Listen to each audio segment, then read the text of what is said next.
first of all, thanks for stopping by and talking to us. I'm curious, can I call you The? You can't call me The. First name The, last name Miz. Awesome. All right, The. I've always wanted to call somebody by an article. Perfect. Dude, when I think of the concept of someone's dreams coming true, you are like the first person that I think of. Really? Thank you. I mean, from what I know of you from the real world and then acting and being a professional wrestler, how many people say, I want to be a professional wrestler, and then do it? Nah, I would say very, very little. The weird part is, like, I can't believe it's happened. And not only did it happen, but it happened on TV. Because I didn't think I could ever become a WWE superstar ever in my entire life. Like, when I was a kid growing up, I would put streamers on my arm, paint my face like the Ultimate Warrior, run around annoying my mother.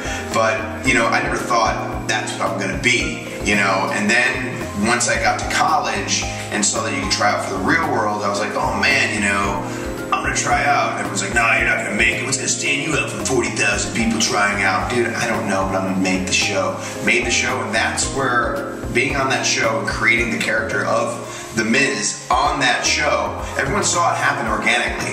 And then being The Miz and cutting promos on my roommates and just running around annoying everyone, holding the real world championship belt that I bought for 20 bucks at the local Halloween store, you know, and then it kind of just started evolving where I was like, you know what?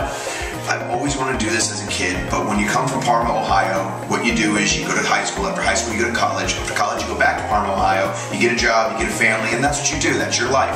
But real world made me realize I could do anything I wanted, and I was like, well, what do I want to do?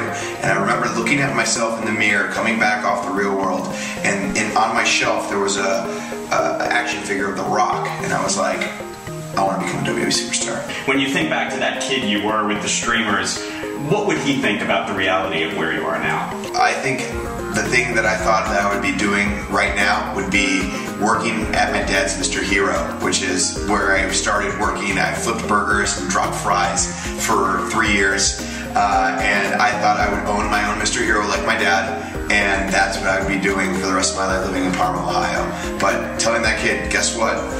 So those guys on the television that you're watching, those heroes that you have, you know, the guy with a bird on his shoulder, the guy with a snake in his sack, you know, a guy, you know, running around with streamers on his arms, a guy telling you to eat your vitamins, and you go ahead and eat your vitamins, you're going to be one of those guys.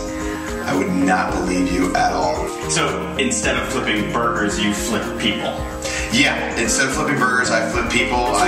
Yeah, exactly. Live meat, take them down at all costs, and yeah, I eat them up. What has been kind of the most fun and coolest thing you've gotten to do in the ring? Are there moments that stand out in your mind where you're like, this, the great-grandchildren will hear about this? My favorite moment I've ever had in the WWE in that ring would have to be standing in the ring at WrestleMania 27 in the main event in front of 70,000 in a sold-out Georgia Dome, watching John Cena's entrance. I'm completely black, everyone's watching Cena's entrance. I'm in the ring with the title. I look to my left, and there are 10 of my best friends that I used to watch WWE, WrestleMania, watching the main events with The Rock and Austin, just about every year, and literally looking at them. They were in my living room with me, watching, eating pizza, and drinking pop. And I look at them and I go, we did it. And all of them just go nuts, like, yeah, this is amazing. Like, they were in the front row watching me with my title, like the title that we all watched as kids. It's just, you can't replace those kind of memories. It's more amazing than most people in their lives could ever hope for. You've taken it a step even further than that and have become a legitimate actor and you've led films. You've been the lead in major motion pictures. Yeah. Pretty much. No, listen, I take everything and I try to make it the best I possibly can make it. And whenever WWE Studios came and said, listen, would you like to do the Marine 3 home front? Really? You want me to be the star in a movie? Sure. Let me get an acting coach. Let me get all my skills that I've honed in the craft of acting. Like I've taken improv classes for WWE to get myself into that, and then I've also taken acting classes ever since I've been in WWE because, you know, with WWE it's theater. You know, it's a live performance that we do each and every week. So we're trained for this, but we're trained to perform for everyone in that arena. But when you're doing acting, it's for this little camera right here. So it's definitely a jump, but in movies, you get a couple takes. In WWE, you only get one take, and you better get it. You better knock it out of the park. That's awesome. Yeah, and when someone asks if you'd like to be the lead in the movie, there's really only one answer to that question. Sure. Yeah. I think that's When do I need to be there? What's the script like? And who's directing it? I'm sorry, your first movie, you're going, yeah. I don't care if Peter Pan's freaking directing this thing. I'm ready to go. Okay, I'm good to go. Luckily, I got Scott Wiper on my first one, who basically kind of took me in and guided. I've had some great directors, man. Like WWE Studios really brings a whole cast around me and that are absolutely trained and incredible. Like with Marine 3 Homefront, I got Neil McDonough. I mean, you kidding me? This guy's been in everything. He's been the villain in everything, and now I get to kill him. You kidding me? That's so wonderful. That's awesome. Now, let's talk about Christmas Bounty. Let's give everybody just kind of a brief synopsis of what the movie is about, and then let's talk about when it comes out. Well, I play Mikey Muscles. You know, Mikey Muscles. Because I'm jacked.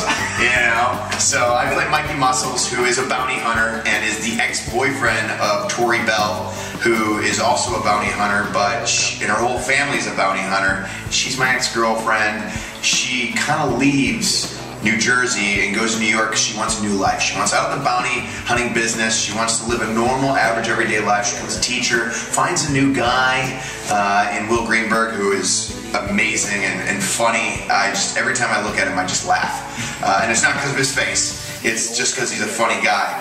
But he plays her new fiance, her new boyfriend, and one of the bounties actually calls up and says, listen, I broke out of jail and I'm coming after you and your family. She has to come back to Jersey. The guy comes with her. I'm there, the ex-boyfriend. I'm still in love with her because she left without really saying goodbye. So I'm a hopeless romantic, but with a hard exterior.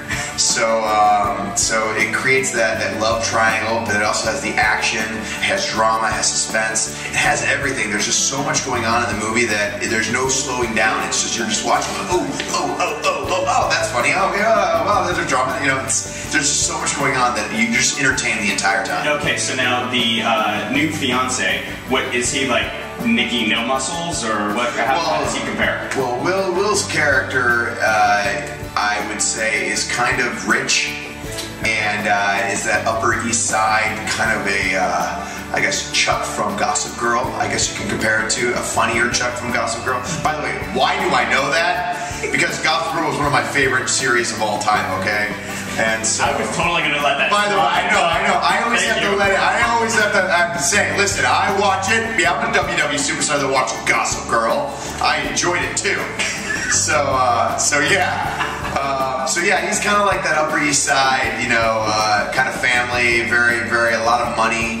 And Tori doesn't come from money. Tori is bounty hunting, you know, has a crossbow next to a Christmas tree, kind of family. So it's definitely an eye opener for him because she didn't tell him or warn him about it. So it's kind of a screamer for him. So do you end up having to save the day for both of them? Do you run in and do you save the fiance's life? Do I? Don't I? You'll have to watch Christmas Bounty and see. You can get it exclusively at Walmart on DVD and Blu-ray, or you can get it on iTunes and all those iTunes-esque type places. WWE's The Miz. I'm your smoking hot ex-boyfriend. And Secret Life's Francia Reza. There's nowhere I'd rather be. Christmas Bounty, only on ABC Family. Check local listings.